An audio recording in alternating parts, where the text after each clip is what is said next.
কিছু যে যা হয়তো আমরা ট্যাক্স নিচ্ছি আমরা নিই, শহরের মধ্যে থাকবে, আপনার জমিতে কেউ বসে রয়েছে একটা বাড়িতে, ধরুন সেই শহরের সব জল আলো নলি রাস্তা সাফাই সব মানে সুযোগ দিচ্ছে, তাহলে তাকে তো আমার কর্পোরেশন ট্যাক্সটা দিতে হবে, তার মানে সে মালিক নয়।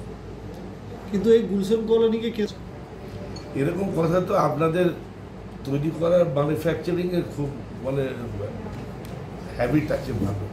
আর যে কথা তো আপনারা আকাশে তুলে দিলেন, এখন কি হচ্ছে দেখুন, গুলশান কলোনি তা হবে। কথা হচ্ছে এটা কারো অস্বীকার করার নেই যে গুলশান কলোনির ওখানে বেআইনি কিছু কাজ হয়নি, কেউ বলতে পারবে না, ডেফিনেটলি হয়েছে। কিন্তু আমি এটাও দায়িত্ব নিয়ে বলতে পারি যে সেটা কর্পোরেশনের রেকর্ডের মধ্যে নেই, এই বেআইনি কাজটা। লোক কমপ্লেন করছে, আমরা যাচ্ছি, আমাদের যা ইনফ্রাস্ট্রাকচার আছে সেই ইনফ্রাস্ট্রাকচার দিয়ে আমরা এই কাজগুলো করতে পারবো না, বুঝলেন। এই আমার একটা ড্রেন করতে গিয়ে, যেটা আপনি বললেন, আপনাকে আমি বলছি, একটা লোক উমেশ খয়াল, তার একটা কোম্পানি আছে, সে 340 কাঠা জমি গভর্নমেন্টের কাছে কিনেছে মিলন মেলার পাশে, বছর 3 কাটা।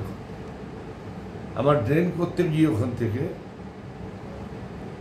যখন আমি রাস্তাখানে মেলাবো, সেখানে হাইকোর্টে কেস হয়ে গেল।